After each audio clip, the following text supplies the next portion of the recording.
Hello, Planeswalkers! My name's Tyler, and this is another episode of Taste the Cardboard, a show where we dissect our favorite bits of MTG flavor and look at what they really mean outside of a purely mechanical standpoint.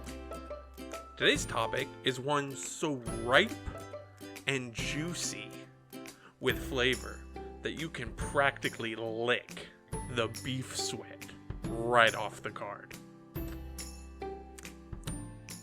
Too much? Anyways, I wanted to return to my favorite plane in all of Magic's multiverse, Innistrad. This time, however, I want to focus on one single topic in regards to the plane rather than the plane as a whole. And that brings us to today's topic, werewolves.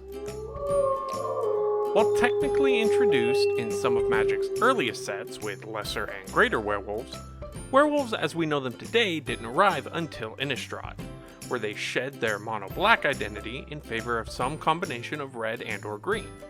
These werewolves also brought with them the classic trope that the original werewolves didn't have. That was the ability to transform from human on the day side and werewolf on their night side, using the back card for extra real estate. These werewolves also all came with one line of text on both sides of the card that was uniform on every single werewolf. That was the human side saying, if no spells were cast during the previous turn, transform this card, and the back werewolf side saying, if a player casts 2 or more spells during the previous turn, transform this card. It added a degree of chaos and surprise to the game, as no one playing werewolves could guarantee that they could flip them when they wanted. This line comes up with the idea of people who are cursed with a bestial form not having complete control over themselves. However, when we would later revisit werewolves on our second trip to Innistrad during Shadow's block, something wasn't right. While, yes, the werewolves introduced in Shadows over Innistrad, such as the Hermit of the Natternolls and the Kessig Forgemaster, retained the tried and true werewolf flip mechanic, they appeared to be malformed to a degree. Lone Wolf of the Natternolls has patches of flesh that are pale and lattice-like, while both the Kessig Forgemaster and the wolf that she turns into have 2 thumbs on their right hands. The reason behind these mutations would be revealed in the next set, Eldritch Moon, where it was revealed that Nahiri, in a bid to seek revenge on her former mentor, Soren Markov, had brought Emrakul to Innistrad, and Emrakul's power of corruption was having less than ideal effects on the populace.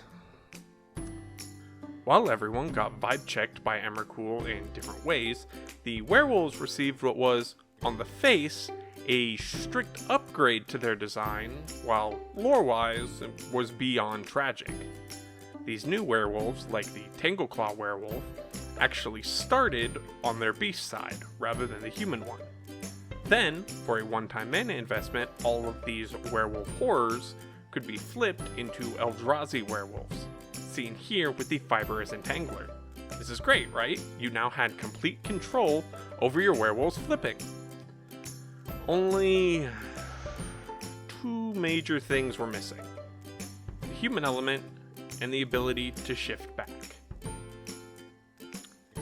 The flavor text of the Kessig Prowler put it the bluntest. In the wake of Emrakul, some werewolves' human forms were lost forever. The back, Sinuous Predator, reads, a different kind of transformation has taken place. Emrakul took these poor, cursed people and warped them into monstrosities unlike anything the plane had ever seen, and in doing so, literally stripped them of their humanity. Yeah, some of the infected humans did give in and become monsters in their own right whenever they changed, but characters like Arlen Cord prove that not all of them wanted to be mindless animals. People like the Hinterland Hermit literally traveled as far as they could to get away from their loved ones in an attempt to protect them, only to change and return home to slaughter. Some even gave themselves to Avacyn and embraced their curse, becoming the Wolfir, a race of wolf people who have achieved inner peace and allied themselves with Avacyn. They lost the ability to change back into a human, but they had complete control of themselves. The difference here, though, is that Avacyn gave them a choice. Emrakul didn't. In her petty desire for revenge against Soren, Nahiri destroyed the lives of many innocent people.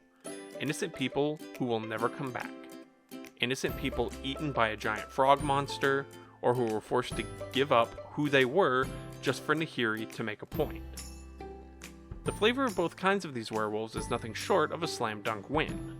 Their original transformations offered a fun element of surprise to the game and forced your opponent, or you if you were the one facing them down, to play differently in order to avoid dealing with these powerful monsters, just as you would in real life. Maybe you blow some extra spells on your turn because you're staring down an entire pack of savage beasts. Or you fire off a spell with terrible targets or even no targets at all just to avoid having not cast anything and having humans transform. While Emrakul's wolves strike fear no matter what side they're on, and once they flip, you're in even more danger. But that's all I have for today, Planeswalkers. I hope you enjoyed this simpler, shorter video, and be sure to sound off in the comments below if there's any bits of flavor that you would like to see expanded upon. Be sure to shoot us a like and maybe even subscribe and ring that little notification bell so that you never miss an upload. I've been Tyler, and I'll catch you guys next time.